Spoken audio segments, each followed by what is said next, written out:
አንዲት በሀገሩ የታወቀ የቴክኖሎጂ ካምፓኒ ባለቤት የሆነች ቢሊየነር ሴት ከሆቴል እንደወጣች አቧራማ በሆነ መንገድ ላይ ያደፈ ልብስ ያደረገና የተቆጣጠረ ጸጉር ወዳለው የጎዳና ተዳዳሪ ወጣት አመራችና ከሚያምር ቁመናዋ ጋር በለበሰችው አይነገቡ ልብስና በእርጋታና በራስ መተማመን ካጠገቡ ቆመች። ከዚያም አንተ ማን እንደሆንክ ወይም ከየት እንደመጣ አላውቅም፣ ነገር ግን በጣም የተማርክና ብልህ ሰው እንደሆንክ ከንግግር ያስታውቃል። እናም ሁለተኛ እድል እንደሚያስፈልገ አምናለሁ አለችውና ጥልቅ ትንፋሽ ወሰደች። አስከትላም በዙሪያ ያለውን ሰው ከቁብም ሳትቆጥር ታገባኛለህ በማለት ስትጠይቀው ግለሰቡ ባለማመን ደርቆ ቀረና የሚሆነውን ለመረዳት ጊዜ ወሰደበት። በአካባቢው የነበሩ ሰዎችም የሚያዩትን እስኪጠራጠሩ ድረስ ተደንቀው ቆሙ።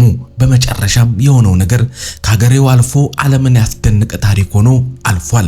ቻናላችንን ሰብስክራይብ በማድረግ የደውል ምልክቷን በመጫን በየቀኑ የምንለቃቸውን አዝናኝና አስገራሚ ቪዲዮዎችን መመልከት ትችላላችሁ። ወደ ዛሬው ቪዲዮ አለፍኩ። ዝነኛዋ ወይዘሮ ሞኒካ ዊሊያምስ ቢሊየነር የቴክኖሎጂ ሊቅና የአፍሪካ የሶፍትዌር ንግስት ተብላ የምትጠራ የኤምቴክ ካምፓኒ መስራችና ባለቤት ናይጄሪያዊ ስትሆን በአብዛኛው በትልቅ ስብሰባዎች የንግድ ስምምነቶችና የውጭ አገር ጉዞዎች በማድረግ ጊዜዋን የምታሳልፍ ስኬታማ አንስት ነች። ከዕለታት በአንዱ ቀን ታዲያ ከምታዘውትረው ትልቅ ሆቴል ወጥታ በእግረኛ መንገድ ጥቂት እንደተጓዘች ቀደም ሲል በጥቂቱ ስለማንነቱ የሰማችው የተነበ ቡናማ ቀለም ያለው ኮት የለበሰ የተንጀረገገ ጢምና የተቆጣጠረ ጫካ የመሰለ ጸጉር ያለው ለረጅም ጊዜ ውሃና ሳሙና ያልነካው የሚመስለውን ወጣት ጥቁር ቦርሳውን አንጠልጥሎ ተመለከተችው።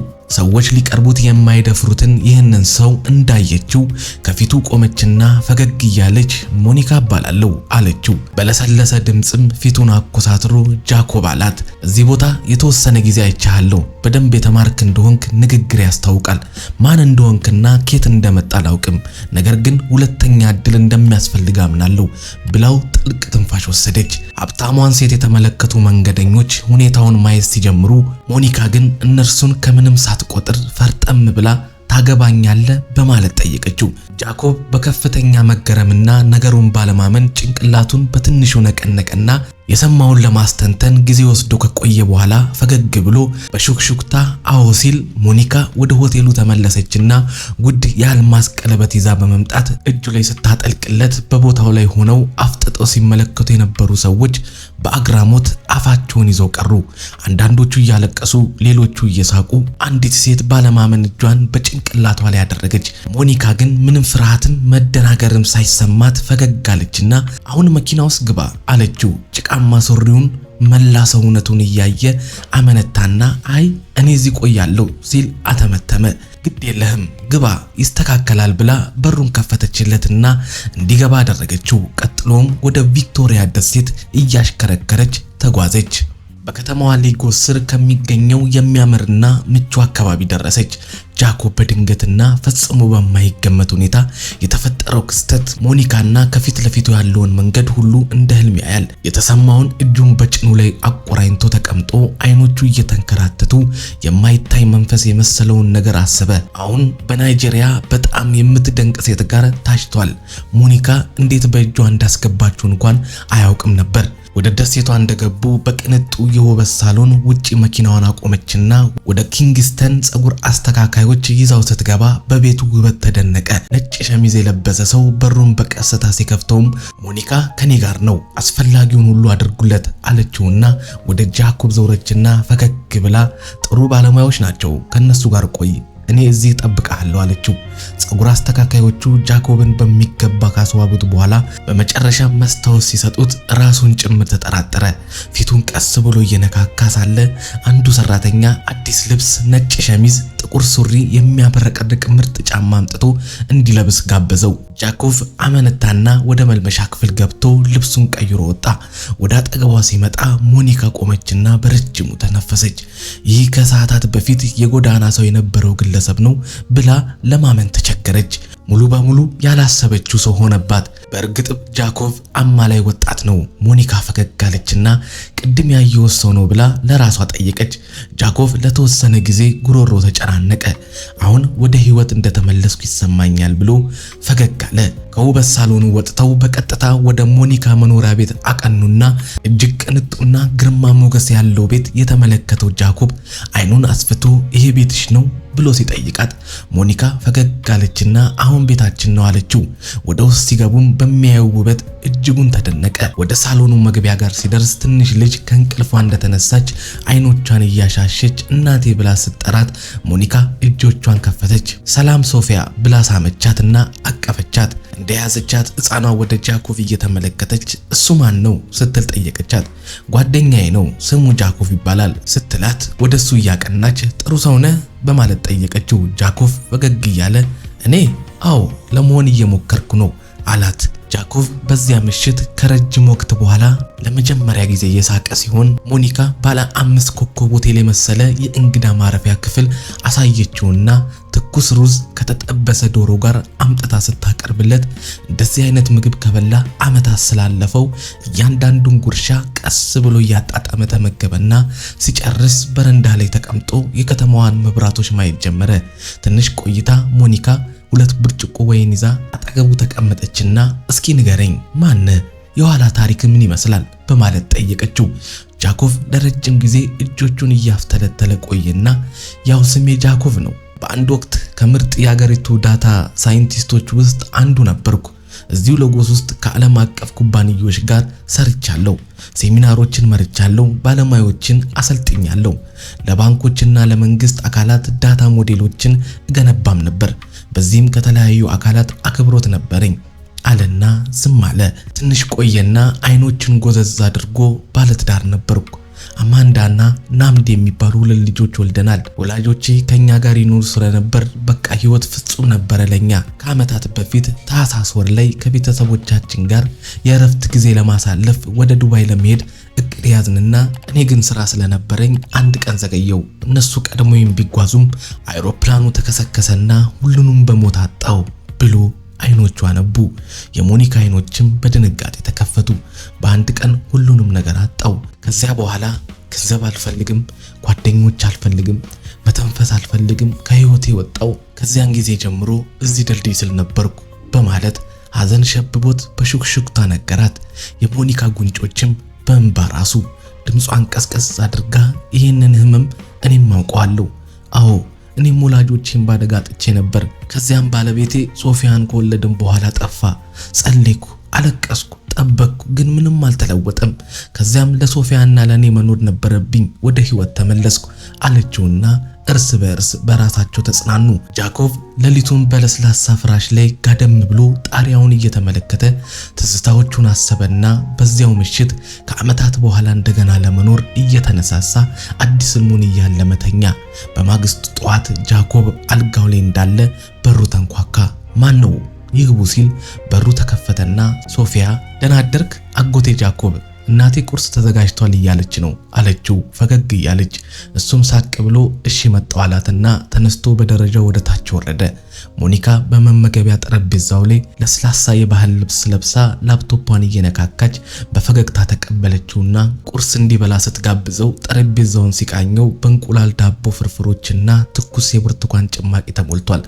ጃኮቭ አይኑን ጨፈና አድርጎ እንደዚህ አይነት ምግብ ከበላው ረጅም ጊዜ ሆኖኛል ሲላት ላፕቶፑን እየዘጋችው በልተመገብ ጥንካሬን ይመልስልሃል አለችውና ወደ ኋላ ደገፍ አለች። ጃኮቭ ተመግቦ እንደጨረሰ ዛሬ ስራ ትጀምራለህ አይደል ስትለው ሳቅ እያለ ስራ ብሎ አንገቱን ነቀነቀና ዝም ሲል ንቁና አእምሮ ያለው ሰው ከዚህ በላይ ጊዜ ማባከን የለበትም ስትለው ሞኒካ ለዓመታት አልሰራውም፣ አይምሮዬ ዝጓል፣ በፍጥነት ይመለሳል፣ ክህሎት ደግሞ አይጠፋም፣ ከፍተኛ የዳታ ሳይንስ ነበር፣ ማን እንደሆንክ የሚያስታውስ ሰው ብቻ ነው የሚያስፈልግ አለችው።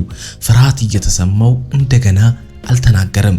ከሰዓት በኋላ ጃኮቭ ሞኒካን ተከትሏት ትልቅ ህንፃ ላይ ወደ ተሰየመ የቴክኖሎጂ ዋና መስሪያ ቤት አመራ።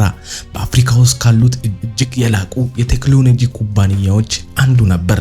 ሞኒካ ስትገባ ሁሉም ሰራተኞች በአክብሮት ሰላምታ እየሰጧት ከጎና የነበረውን ጃኮቭ ደግሞ እያዩ በሹክሹክታ ሹፌሯ ነው አይ ጥበቃዋ ነው የሚሆነው ሲሉ ግምታቸውን አስቀመጡ እንጂ ማንም በቀጥታ ሊጠይቅ አልደፈረም።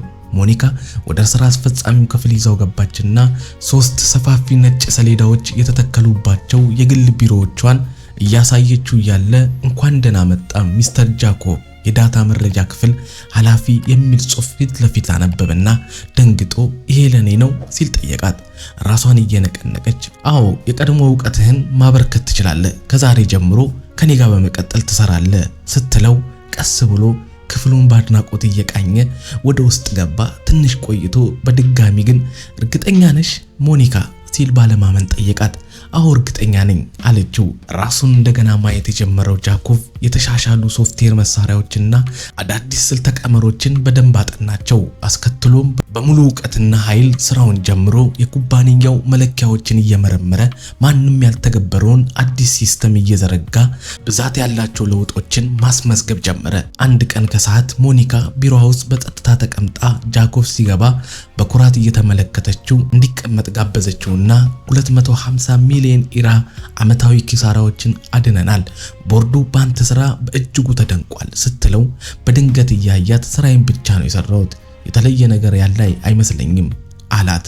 ሞኒካ እጆቿን አጣጥፋ ፈገግ እያለች ምን እንደምል አላውቅም አመሰግናለሁ አለችው። ጃኮቭ ከዚያ በኋላም በኮንፈረንሶች ላይ ንግግር በማድረግ በመላ ሀገሪቱ ላሉ ወጣቶች የዳታ ተንታኞች አማካሪ በመሆንም ስራውን በሚገባ ይወጣ ይዞታል። ሞኒካና ጃኮቭ በበረንዳ ላይ ብዙ ምሽቶችን እያሳለፉ ሲሆን አንድ ምሽት ላይ ያኔ ጥያቄ ሳቀርብልህ ይህን ያህል ቁም ነገረኛ እንደምትሆንና እንደምታደርገው አላሰብኩም ነበር ብላ እጁን አጥብቃ ያዘችው። እድለኛ ነኝ አንቺን ከማግኘቴም በላይ ሶፊያን የመሰለች ልጅም ሰጠሽኝ አላት። ከዚያም ተነስቶ ጉሮሮን አጸዳዳና የሚለው ነገር አለኝ ብሎ ወደ ኪሱ ሲገባ ግራ ተጋብታ ተመለከተችው። ከዚያም ሲንበረከክ ሶፊያና በሩ ላይ የቆሙት ሰራተኞች ትንፋሻቸውን ይዘው ሲጠብቁት ጃኮብ የሚያበረቀርቅ የፕላቲኒየም ቀለበት አወጣና ስታገኘኝ በምንም መልኩ ይሆናል ብዬ አላመንኩም ነበር፣ ህይወቴን መልሰሽልኛል፣ እንደገና ለመወደድ አባት ለመሆን ፈገግ ለማለት ምክንያት ሆንሽኛልና ወደ አይኖቿ እየተመለከተ ድምፁ እየተንቀጠቀጠ አሁን በትክክለኛው መንገድ ማድረግ ፈልጋለሁ ሞኒካ ዊሊያምስ ታገቢኛለሽ ሲላት እንባ አይኖቿን እየሞላው አዎ እሺ አዎ ፈገግ እያለች መለሰችለት። ከዚያም ትንሿ ሶፊያና ሰራተኞቹ እያጨበጨቡ ቀለበቱን በጣቷ ላይ ያደረገላት። ከ2 ወራት በኋላ እጅግ በጣም ትልቅ የሰርግ ስነ ስርዓት ተሰናድቶ ከመላው ዓለም የመጡና ታዋቂ ሰዎችና ግዙፍ የቴክኖሎጂ ዘዋሪዎች በሚዲያ ላይ በጸጋ የተጻፈ የፍቅር ታሪክ ተብለው ተጠርተው ደማቅ ፕሮግራም ሆኖ አለፈ። ሞኒካ ከአቧራማው መንገድ አጠገብ ተንበርክካ ቤት አልባውን ሰው እንዲያገባት ከጠየቀች በኋላ ዓለም ታሪካቸውን እየገለጠ ተመልክቶ በየነመረቡ የዜና ርዕሶችን ሞልቶ ዘጋቢ ፊልሞችን አስነስቷል። ነገር ግን ለሞኒካና ለጃኮቭ ትኩረት ማግኘታቸው ምንም ለውጥ አላመጣም። ዋናው ነገር እርስ በርስ ያገኙት ሰላም መሆኑ ነበር። ጃኮቭ አሁን በእሱ አመራር ቴክኖሎጂ ካምፓኒው ዋና ስራ አስፈጻሚ ሆኖ ቆይቶ ኩባንያውን ከሞኒካ ራይ ጋር በመሆን በምዕራብ አፍሪካ በሁሉም አገራት አስፋፍቷል። ብዙም ሳይቆይ ሞኒካ ረገዘች። ደስታቸው ጥፍ ድርብ ሆነ። ብርሃኗና ደስተኛዋ ሶፊያም እያደገች ስትመጣ ይበልጥ ቁም ነገረኛ ሆናለች። አንድ ቀን ጃኮቭ ወደ ኩሽና ሲሄድ ሞኒካ ቀለል ያለ ምግብ እያበሰለች ያገኛትና ዳግም እንዲህ ያለ ህይወት ኖራለሁ ብዬ አስቤ አላውቅም ነበር፣ ደስ ብሎኛል አላት ፈገግ ብሎ። እሷም ወደሱ እየተጠጋች እኔም በጣም ደስተኛ ነኝ ብላ አቀፈችው። ከወራት በኋላ ወንድ ልጅ ተገላገለች። ስሙንም ዊሊያም በማለት በሟች ወላጆቿ ስም ሰየመችው። በዚህ መልኩ አስደሳች ህይወትን እያሳለፉ ያሉት ቤተሰቦች ከዓመታት በኋላ የመጀመሪያ ልጃቸው ሶፊያ ከናይጄሪያ ዩኒቨርሲቲ በሕክምና ዶክትሬት ተመርቃ ሌላ ሴትን ለቤተሰቡ ስታስገኝ የምረቃ ስነ ስርዓቱን በቤተሰቧ ታጅባ ጥሩ ቀንን አሳለፈች። ከ3 ወራት በኋላ ሶፊያ ኦቢና ከተባለው ወጣት ጋር በፍቅር ወደቀች እና ግንኙነታቸው ተጠናክሮ በመቀጠል ከወላጆቻቸው ጋር እስከ ማስተዋወቅ ደረሱ።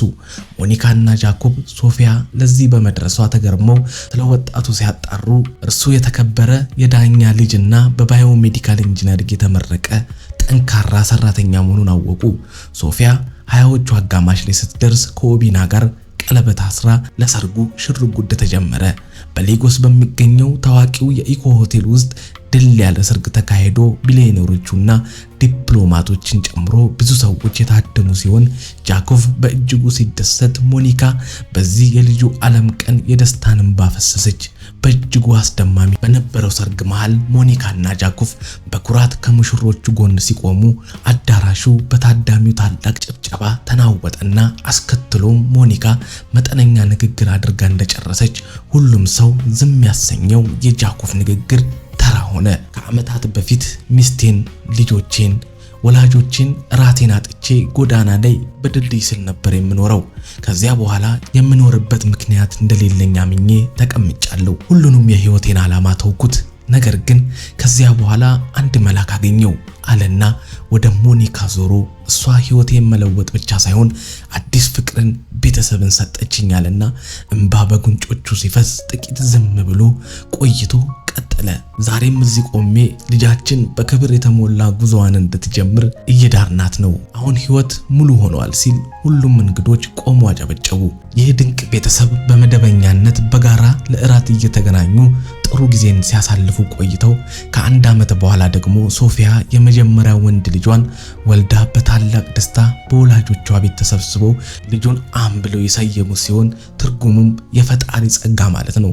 በዚያው ምሽት መላው ቤተሰብ በረንዳ ላይ ተቀምጠው ሌጎስ ላይ የፀሐይ መጥለቅን እየተመለከቱ ድንቅ ምሽት እያሳለፉ ሳለ ይህ የኔ ህይወት ነው ብዬ ማመን አልችልም አለች ሞኒካ ጃኮቭን እየተመለከተችው። እሱም ፈገግ አለና እጇን አጥብቆ ያዛት። ሁሉም ነገር የሚጀምረው በእምነት ነው እያላት ሳለ የሞኒካ ስልክ ጮኸና ስትመለከተው ከናይጄሪያ የሳይንስ ቴክኖሎጂ ሚኒስቴር የተላከ መልእክት ነበር።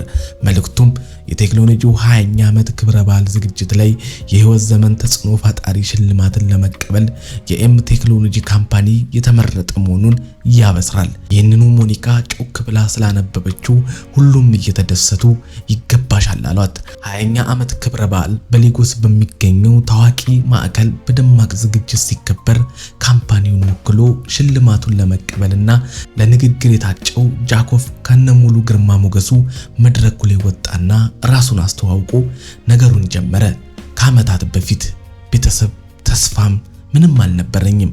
ከዛም አንዲት ሴት ከፊቴ ተንበረከከችና እንደገና ለመነሳት ምክንያት ሰጠችኝ ካለ በኋላ ረዘም ያለ ዲስኩር አድርጎ ሞኒካን ወደ መድረክ ሲጋብዛት እሷም ወጥታ በጥብቅ አቅፋው እንባዋ ፊቷ ላይ ፈሰሰ። በአንድ ወቅት ዓለም የረሳው ሰው ጃኮቭ እና ቢሊዮነሯ ሴት የህይወት አጋር ሆነው ከኩባንያም በላይ ትልቅ ቤተሰብ ገንብተው ለዚህ ስኬት ስለበቁ አድናቆት ከተሳታፊው ሲዘንብላቸው ጋዜጠኞችም በዙሪያቸው ተሰበሰቡ። አንድ ቀን ሞኒካ በመናፈሻው ሻይ እየጠጣች ልጆቿና የልጅ ልጆቿ እንዲሁም ጃኮቭም አብሯቸው እየተሳሳቀ ሲሮጥ በእድሜ ትልቅ ቢሆንም አሁንም ከመቼውም ጊዜ በበለጠ ጠንካራ ነው። ሞኒካ ይህንን እያየች እንባዋ ግጥም እያለ ለዚህ ቤተሰብና ስለያዘችው ነገር ሁሉ ምስጋና አቀረበች። በዚያው ምሽት ሞኒካ በሳሎን ውስጥ ቤተሰቧን ሰብስባ አንድ መናገር የምፈልገው ነገር አለኝ አለች። ለስለስ ባለ ድምጽ ሁሉም ወደሷ ዞሩና የምትለውን መጠባበቅ ሲጀምሩ በቴክኖሎጂ ንግዳችን የመንግስት ሆስፒታሎችን ረድተናል፣ ትምህርት ቤቶችን ገንብተናል። አሁን ደግሞ እንደ ድሮ እንደ ጃኮብ ላሉ ሰዎች የሆነ ነገር መፍጠር እፈልጋለሁ። በልጃችን ስም ኦጃ ፋውንዴሽን ማስጀመር እፈልጋለሁ። ሁለተኛ እድል ለሚገባቸው ሰዎች፣ የሚያስታውሳቸው ላጡ ሰዎችና ወላጅ አልባ ልጆችን በቴክኖሎጂ ዲዛይን ንግድ ክህሎት ማሰልጠንና ማገዝ እፈልጋለሁ ስትል ሶፊያ ቀስ ብላ አጨበጨበች። እናቴ ምርጥ ነገር ነው አለች። ጃኮቭ ከንግግር ይልቅ በእንባው ሊያመሰግናት ፈለገ።